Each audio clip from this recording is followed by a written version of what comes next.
Welcome to toy-polloi. No Legos were harmed in the making of this video. Hello and welcome to another video from toy-polloi, and in today's video we are going to be working on this vintage 1976 Dennis Fisher Doctor Who Tom Baker doll. Now if you're a patron of my channel you would have already seen that I've done some work on this doll repairing the broken feet. It's a really common problem, in fact pretty much every Doctor Who doll I've ever seen has broken feet, and I've now been able to repair those so he's back up and standing. And today I wanted to make an accessory for him because the accessories for this doll are pretty hard to find. I'm still searching for the shoes, I need to find the hat, I need to work out a way of making a replacement scarf, but the main accessory he has is the sonic screwdriver, and I think that should be something that we can make just using a few pieces of styrene rod. So let's get on with the project and see what we can make.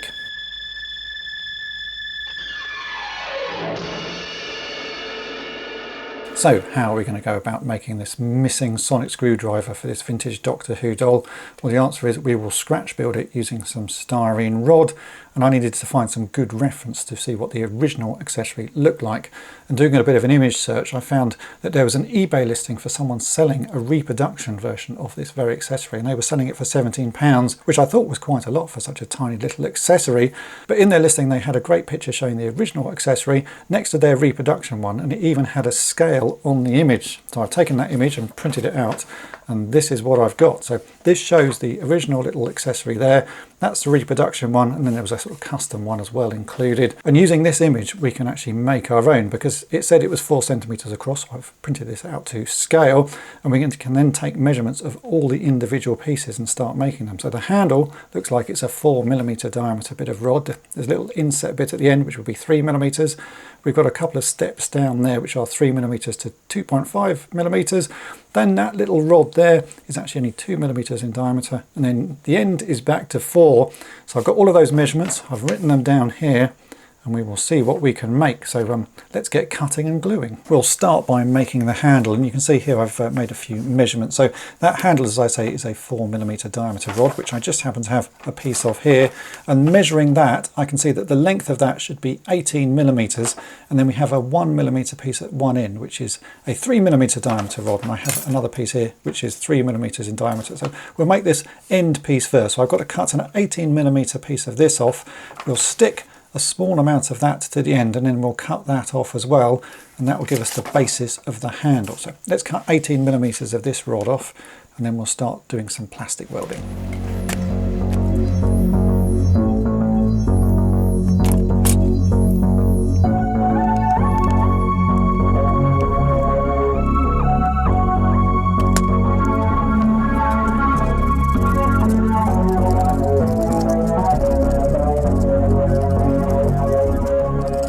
So that's the first bit, that is the sort of main part of the handle, and to one end of that we need to cut a 1mm piece of this 3mm rod off. That could be fairly tricky to do because it's going to be hard to cut an exact 1mm slice, so I may end up actually sticking this on and then cutting 1mm off it while it's attached, but I thought I would give it a try and see if I can cut a 1mm slice of this off first.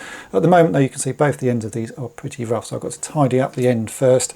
And again, I'm just going to cut off a small piece to make a nice flat surface like that. So that's pretty flat. Give it a little bit of a sand. So let's see if I can cut off a 1mm slice of this. I might be able to do it, but yeah, the smaller the piece, the harder it is to cut. So that is nice and flat. Let me see if I can cut off a nice neat 1mm piece of it. Actually, do you know what? That is pretty neat. So we now need to stick that onto the end of there, just with a bit of plastic weld.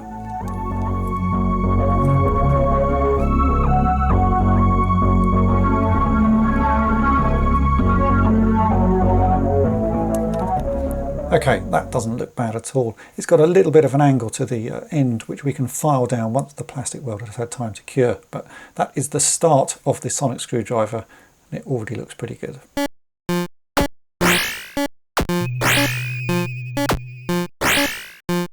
That has now had time to set, and it's looking really pretty nice. And if you look at the little diagram that I've got here of the sonic screwdriver, you can see on the other end we've basically got the same thing. So we need a little 1mm down step, which I've already added to this. I just did that off camera, so we've got that end there. We've got the 1mm step down there, and then it steps down again, and I'm going to say that's going to be to about 2.5mm. Now I don't have a 2.5mm rod, but obviously I have the 3mm rod, so I've just sanded down the edge of that, and that is now slightly smaller and will give us that extra little step there. So I'm going to do exactly the same again. I'm going to cut off a 1mm disc of this, and we'll plastic weld it onto the end there, and that will give us the start of the sort of the top section of the sonic screwdriver. So let's get this cut off and attached, and then we can start worrying about the next part.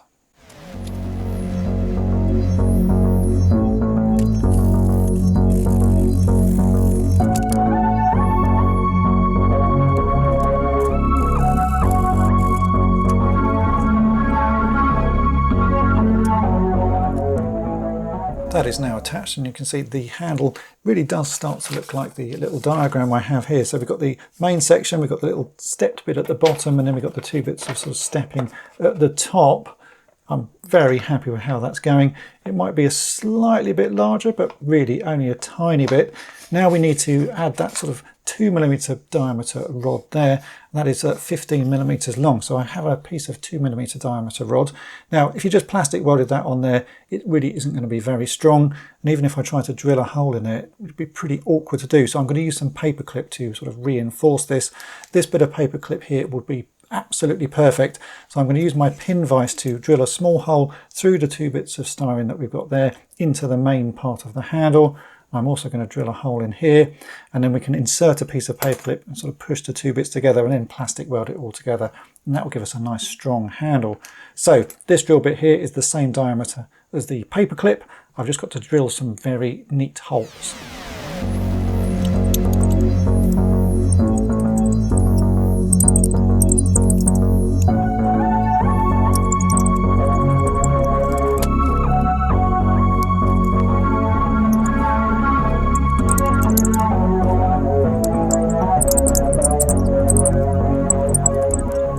So there we have the piece of paper clip inserted into the handle.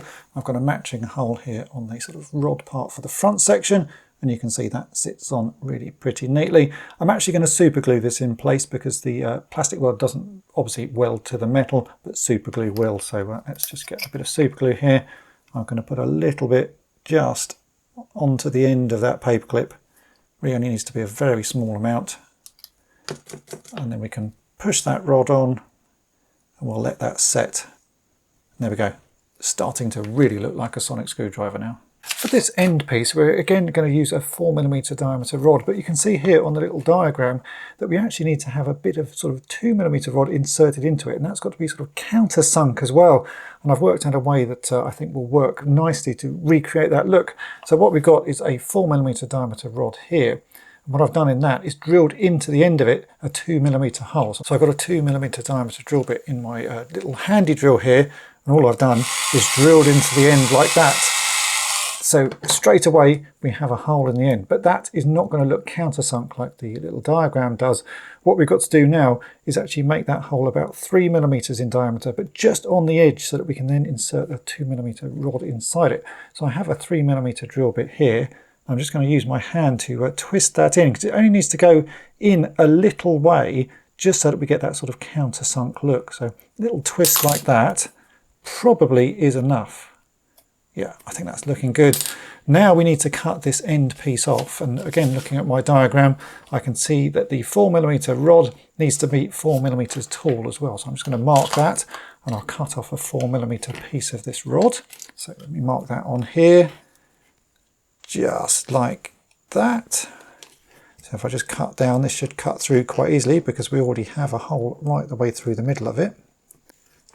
So there we go. So we've got a countersunk hole on one side, and we need to countersink the hole on the other side. So again, I'm just going to get my 3mm diameter drill bit, and I'll twist that into the end just to countersink it a little way. That is looking good. Now what I need is a 2mm piece of styrene rod, and I'm going to push that through the hole in the middle. Okay, so that is through, and you can see that that is starting to look like this little piece of plastic here. So I'm just going to get my plastic nippers. We'll trim off the excess. It's about that length. We'll trim off the other side like that.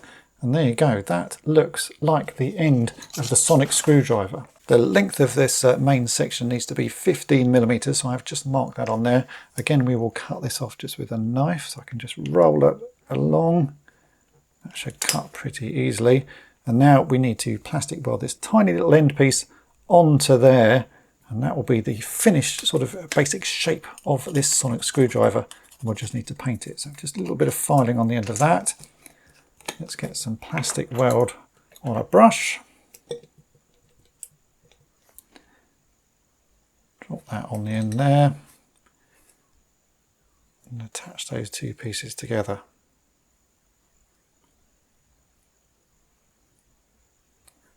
And there we go. That is a sonic screwdriver. I'll just let that all set and then we'll sort out painting it.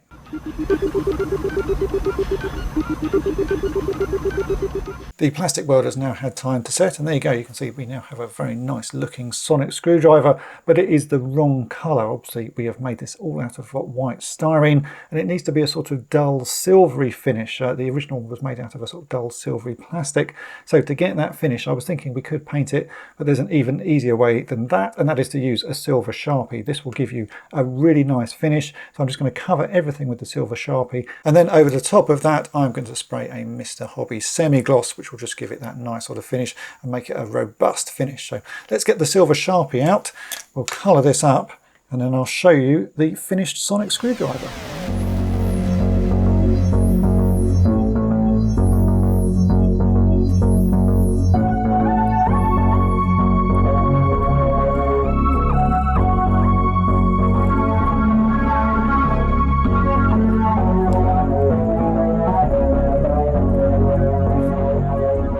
While I'm waiting for the top coat to dry on the sonic screwdriver, I thought I'd do one other little sort of repair to this figure, and that's on the head. I have two different heads for Tom Baker. The one that's currently on the figure has a blue tip to the end of his nose, but the paint on his hair is in really good condition.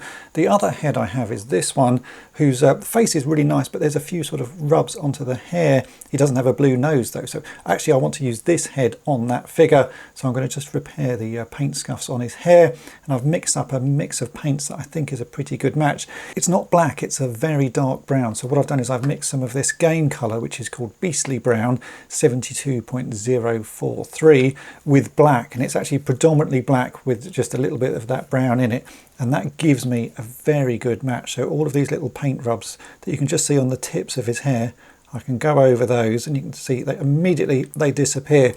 So I'm just going to repair all of these paint rubs. Once that's dry, I'm going to put a little bit of a top coat on it, and that is some of this satin varnish. This is a Vallejo satin varnish 70.522, and that will make it match the sort of same shininess of the original paint. But it's going to be a pretty quick job, and it'll be very hard to spot once it's done. But when you have these paint rubs, they are really obvious. So it's just a nice quick little repair, and we'll get this Tom Baker head looking pretty nice, and I'll swap it back onto the figure.